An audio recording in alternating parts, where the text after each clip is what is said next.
জীবনে হবে না, ভালো লাগে এগুলা? না ভালো তো লাগে না, লজ্জা শরম আছে, কিন্তু ব্যালেন্স হয়ে গেছে, স্তরস্ত বাড়ি করে দিচ্ছে। আমার একটু আমার আরো বড় ভুল হয়েছে।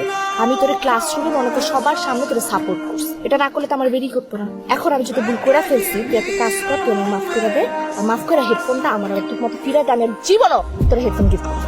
অসম্ভব, দুইটার একটাও সম্ভব না।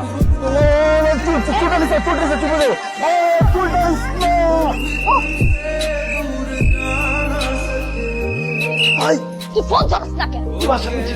না, এখন না, তুই নামবি না, আমি তুই এমন কেন রে ভাই? আমি একটা মেয়ে মানুষ হয়ে তোর বাসায় নিচে এত রাত আসছি, তোর ফোন দিতে তুই বাসায় যাচ্ছিস, তোর কোনো খবরই নাই। দরকার কি ছিল তুই যাবি আমার বাসায়?